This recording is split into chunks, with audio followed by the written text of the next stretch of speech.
Mais sobre esse assunto. A gente convida agora Álvaro Palma de Jorge, que é jurista. A gente vai falar um pouquinho mais a fundo sobre isso. Álvaro, muito bem-vindo. Obrigada pela gentileza de falar conosco nessa tarde.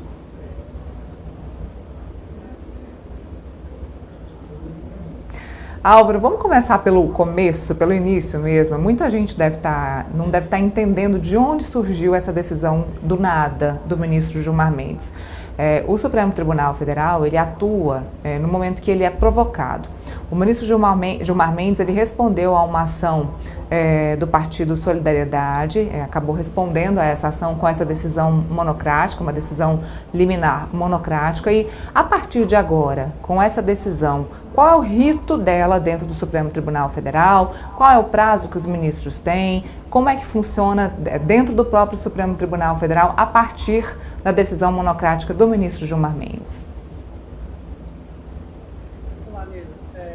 Essa decisão do ministro Gilmar, ela foi tomada a partir de duas ADPFs, né? Uma proposta pelo partido e uma outra proposta pela Associação dos Magistrados Brasileiros. Então, nesta ação, ela tem alguns contornos importantes. Ela traz aqui problemas, na decisão que já foram relatados aí por vocês. Acho que há um problema central, de afastamento do cidadão nessa possibilidade do pedido de impeachment. Esse é um tema que vai ser discutido pelo plenário do Supremo, mas, sobretudo, há um problema de ser dado sob um aspecto cautelar, uma medida liminar, numa lei que já está aí há 75 anos e portanto, me parece que existia a urgência necessária para você dar uma decisão sem submetê-la ao mesmo tempo ao colegiado do Supremo. Mas a partir de agora, o que vai acontecer é que essa decisão vai ser submetida a partir do dia 12 aos demais ministros, que vão ter um prazo para analisar, e vão poder concordar ou discordar do ministro Gilmar Mendes. O que tem de importante nessa decisão, e a gente precisa lembrar que o pano de fundo dessa questão é, de fato, a possibilidade de impeachment de ministros do Supremo por conta de decisões judiciais. Essa preocupação que está externada, a decisão de 70 páginas lá do ministro, uma série de fundamentos lá. Existem algumas questões que foram decididas, algumas mais relevantes, outras não estão chamando tanta atenção, mas vai ser esse conjunto de questões que foram liminarmente decididas pelo ministro Gilmar Mendes, que agora vão ser enfrentadas pelos demais membros do Supremo Tribunal Federal para manter ou não a decisão do ministro Gilmar Mendes. Você pode dizer, Álvaro, que essa decisão do ministro Gilmar Mendes, ela é uma decisão para blindagem dos ministros, levando em consideração que quem vota, quem julga, quem decide essa condição de impeachment dos ministros da Suprema Corte é o Senado Federal? Foi uma blindagem? A gente pode dizer que foi? Foi um nível extra de proteção. Hoje, o que a lei previa é que esse processo é dividido em duas fases. Uma fase que é propriamente pré-processual e uma fase de julgamento propriamente. O que acontece nesse caso do processo dos ministros do Supremo é um pouco diferente do processo de impeachment do presidente da República, e isso gerou um pedaço da questão que foi decidida aí pelo ministro Gilmar Mendes. Por quê? No processo de impeachment de presidente, você tem um juízo de admissibilidade pela Câmara dos Deputados por um quórum qualificado de 2/3. Então, primeiro a Câmara tem que autorizar o início do processo, para esse processo, então, seguir para o Senado, e aí vai ter uma nova votação para o Senado, agora com maioria simples, e depois o julgamento propriamente. No processo de ministro do Supremo, não existe essa fase prévia da Câmara dos Deputados com esse quórum elevado de 2/3. O que a lei prevê hoje é que seja pelo recebimento da denúncia, seja pelo quórum simples de maioria. E aí o que a decisão do ministro Gilmar acabou apontando é que, em tese, você pode chegar a uma situação em que, por exemplo, uma minoria parlamentar de 11 parlamentares do Senado, eventualmente numa situação em que você tem quórum mínimo para iniciar as votações e alguns parlamentares se abstêm, que você pode ter eventualmente o afastamento de ministro com 11 votos apenas. Então, de alguma forma, né, para usar a terminologia que você usou, quer dizer, a blindagem vem um pouco nesse sentido, quer dizer, criar um quórum mais difícil de ser obtido, esse quórum de 2/3, semelhante ao que existe na Câmara dos Deputados, e, além disso, fez o afastamento da possibilidade de qualquer cidadão apresentar o pedido de impeachment, concentrando na mão do Procurador-Geral da República. Sobre a questão do quórum, né, você lendo a decisão, há argumentos interessantes que podem, essencialmente pela falta de participação da Câmara dos Deputados, mas há argumentos que podem ser considerados com mais tranquilidade, especialmente num cenário de polarização, onde o Supremo vem sendo vítima de ataques parlamentares e promessas, inclusive, de impeachments e descumprimentos de decisões judiciais, como vem ocorrendo agora, em relação a deputados que estão fora do país, e assim por diante. Mas, em relação ao afastamento do cidadão, é muito difícil você olhar para essa decisão e achar que ela é compatível com a ideia de democracia, em que o cidadão é o centro, né, de todo o poder do Estado, inclusive do Judiciário. Deixa eu colocar o Felipe nessa conversa. Felipe, tem uma pergunta aí para o Álvaro? Claro, Álvaro, boa tarde.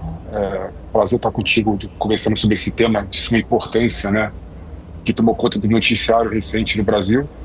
Eu queria saber se, na sua opinião, né, da decisão do Gilmar Mendes, se tem alguma coisa que possa ser recebida, né, e, por consequência, seja modificado o processo de impeachment por meio de uma lei, né, no Congresso Nacional. Porque a gente sabe que está sendo discutido a reformulação da lei do impeachment já tem bastante tempo, né?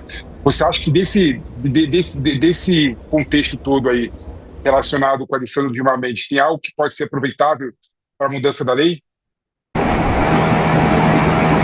Felipe, prazer falar com você.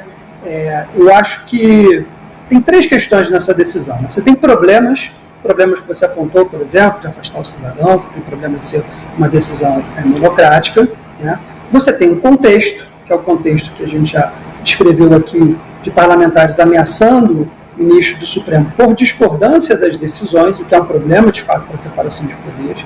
Quer dizer, afastar ministro do Supremo Tribunal Federal porque você não concorda com a condenação de alguém de seu grupo político, especialmente num contexto em que o Supremo está analisando emendas parlamentares, possíveis desvios milionários, né, de dinheiro público através de emendas parlamentares, uma série de outras, né, questões de parlamentares envolvidos em desvios e tal. Então, quando você olha esse contexto, você se preocupa de fato na necessidade de um melhor regramento do processo de impeachment, o que não se confunde com a possibilidade do ministro Gilmar Mendes, por uma decisão monocrática, alterá-lo, né? Agora, o terceiro ponto é que isso é, de fato, uma oportunidade para se rediscutir o tema. Quando o ministro toma essa decisão, querendo ou não, nós estamos desde ontem, né, tratando dessa questão e ponderando os pontos que estão envolvidos. Respondendo objetivamente a sua pergunta, eu acho que essa questão de quórum vai ser uma questão a ser rediscutida, porque, de fato, como eu apontei antes, há uma distinção. O processo de impeachment do presidente tem uma fase prévia na Câmara dos Deputados, com um quórum mais alto, né, que faz com que essa análise, né, necessite de mais análise política, de mais consenso, o que acaba não existindo no processo tal qual está regrado hoje no Senado Federal. Então, acho que esse ponto do quórum deve persistir, mas não me parece possível aproveitar, por exemplo, a questão da competência exclusiva do Procurador-Geral da República. Agora, Álvaro, falando em competência, é competência do ministro Gilmar Mendes ou é competência do Supremo Tribunal Federal determinar a mudança na lei de impeachment? A gente não está deixando o Supremo Tribunal Federal legislar? Olha, essa questão não é nova, né? Assim, interpretar as regras da Constituição, né? Vou dar um exemplo simples, mas ele é bastante contundente. O Supremo lá atrás, quando analisou, por exemplo, a questão da interrupção da gravidez de feto anencefálico, disse que existia uma hipótese que não estava prevista em lei. Disse, olha, você pode interromper a gestação se ela for decorrente de estupro, é o que diz o Código Penal, se ela colocar em risco a vida da mãe, mas também no caso da gestação de um feto anencefálico. Isso não estava previsto em lei, isso foi uma interpretação a partir da Constituição que criou, né, uma nova regulamentação para o tema. Então, isso existe em várias frentes e o Supremo vem aplicando essa técnica de interpretação há muito tempo. A questão é que ela tem limites.